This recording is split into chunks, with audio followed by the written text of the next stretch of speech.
Será que o Shanks perdeu o braço logo no primeiro capítulo de One Piece para se livrar da marca dos Cavaleiros Sagrados? Parece loucura, mas depois do episódio 1170, essa teoria ficou muito mais forte. O Shamrock, irmão gêmeo do Shanks, revela que apenas aqueles que carregam a marca conseguem atravessar o abismo, aquele portal usado pelos Cavaleiros Sagrados. Então fica a pergunta, será que a perda do braço do Shanks foi realmente um acidente? Ou uma forma de romper definitivamente eventual elo que ele tinha com o governo mundial? Fala galera, o episódio 1170 de One Piece entregou exatamente aquilo que a gente esperava desde o início do conflito em Elbaf.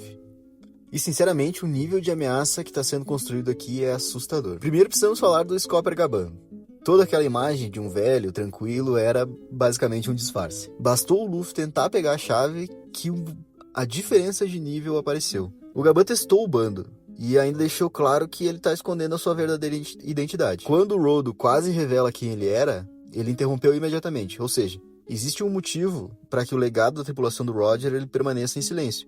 Pelo menos por enquanto. E isso fica ainda mais importante quando olhamos para o outro lado. O Loki está extremamente debilitado e os Chapéus de Palha dificilmente conseguiriam enfrentar essa nova ameaça sozinho.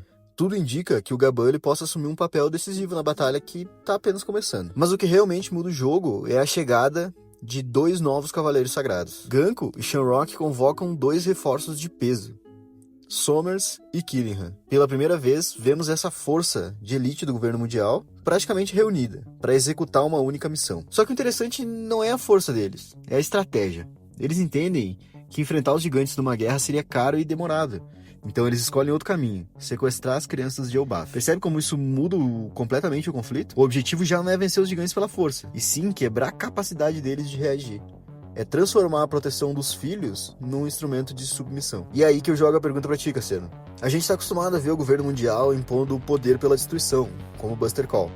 Mas aqui a lógica parece diferente. Em vez de destruir a nação pela guerra, eles atacam justamente aquilo que sustenta o futuro daquele povo, as crianças. E o que isso revela sobre a forma de exercer o poder? Qual o impacto psicológico em atacar uma sociedade exatamente no seu ponto mais vulnerável? Obrigado, Nathan. Nossa enciclopédia One Piece. E essa pergunta toca na ferida, desse episódio. Que os Cavaleiros Sagrados, eles estão articulando nessa tática militar um golpe psíquico muito forte. Se pensarmos na estrutura de um guerreiro que vem, a força bruta, um orgulho inabalável, como é em Elbaf, como são os guerreiros em Elbaf. O mito da invulnerabilidade. Eles são gigantes e treinados para a dor física e para a morte no campo de batalha. Agora, quando o inimigo desloca o alvo para as crianças, ele atinge algo que podemos entender como ponto cego. Um ponto cego da proteção. E até começa a ter mais sentido algumas falas que vemos nos últimos episódios. O Baf mudou, esse pensamento é antigo, as crianças não são mais criadas dessa forma.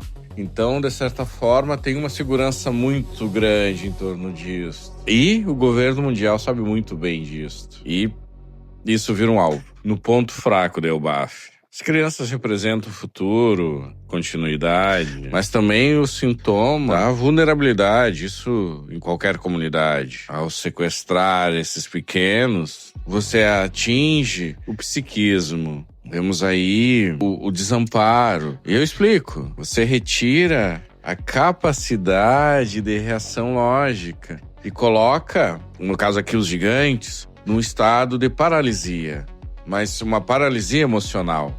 Eles não têm como reagir, pelo menos é esse o plano. Se pensarmos no chantagista, ele dispensa a espada e a intenção que ele quer é que a sua própria mente desarme você. Ele usa a ansiedade, o pavor como uma arma de dominação. Agora é interessante pensar em todo esse investimento do governo mundial. Bom, o Elbaf está revelando muitas coisas.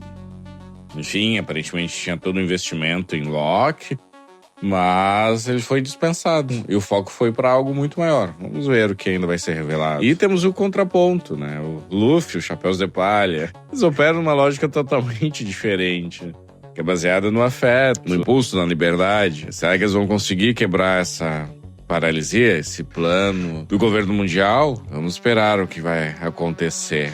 Mas o que vocês acharam sobre a postura do Gaban e desse plano sombrio contra os gigantes? Deixa aqui nos comentários e se inscreva no canal para acompanhar mais conteúdos. Aqui temos One Piece toda semana. E até a próxima.